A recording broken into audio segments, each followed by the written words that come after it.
So while the agarose is melting in the microwave, I'm going to tape the container. So I'm putting the tape slightly over the edge so that we have a good seal.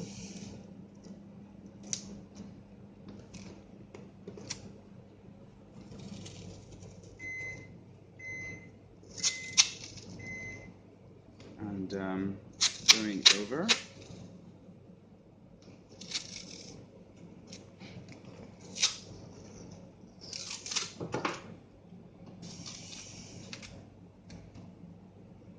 And now I'm gonna just bend the tape over the edge, and then I'm gonna do another round, double tape it to make sure everything is sealed so that our agarose doesn't spill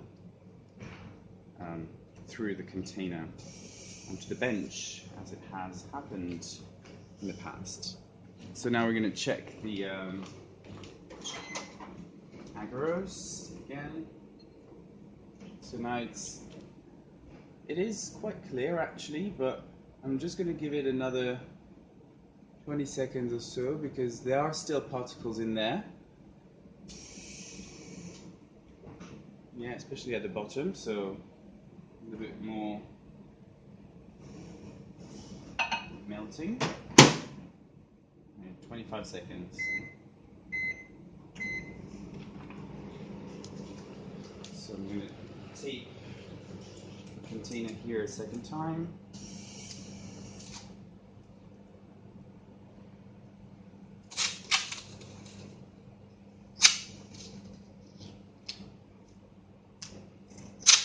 Make sure that it's sealed, especially the corners can be tricky. Oops. Okay, let's check the agarose because we don't want it to re-solidify.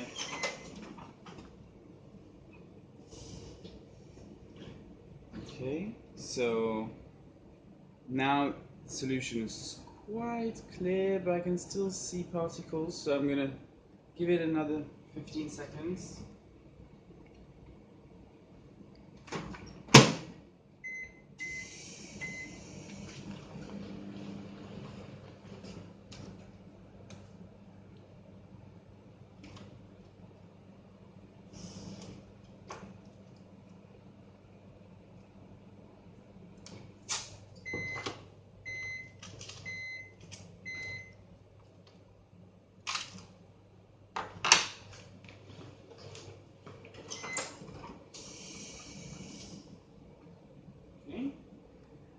So it's actually pretty much ready, but because my container is not ready yet, I'm gonna give it another 5 seconds and have just time to seal this container quickly, and then we're gonna put the comb inside. That's a typical beginner's mistake, to forget to put the comb, and then the gel solidifies without wells. And you have to do the gel again. So we're gonna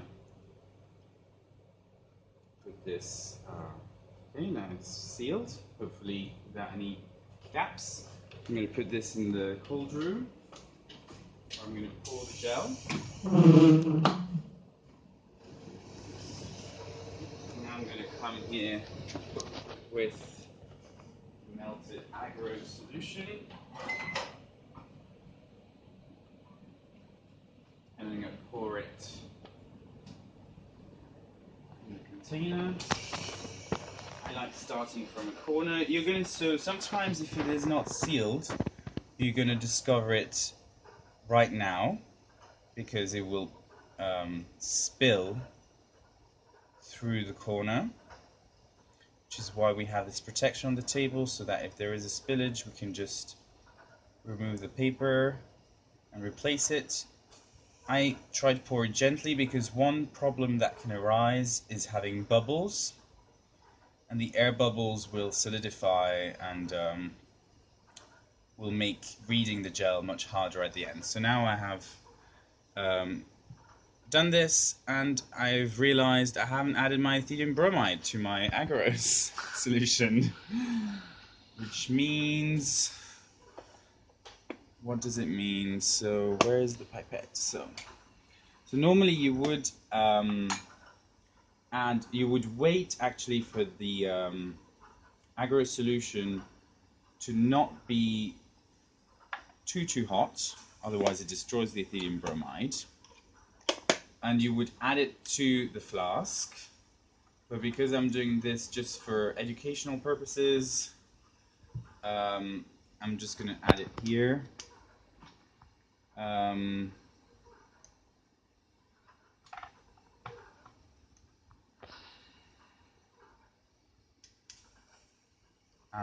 just stir it here.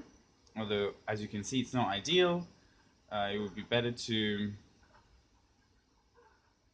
add it to the flask and stir it in the flask. But for our purpose, that should be enough to see a band in the transilluminator. Okay, so I add it's about a microliter of ethylium bromide.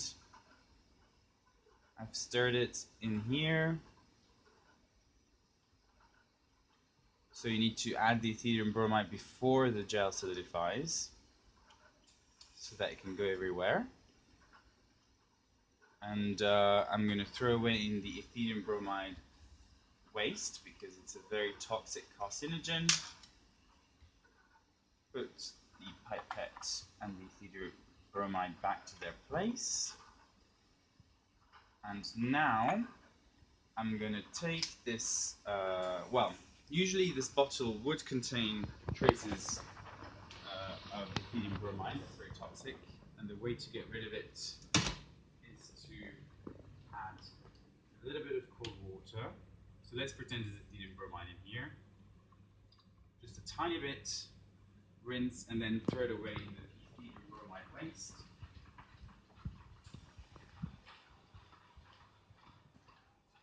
Which is through this filter here.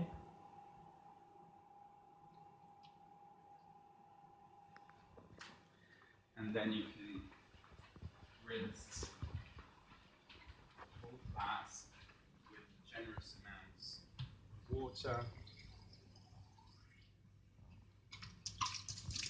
and put it on the tray here.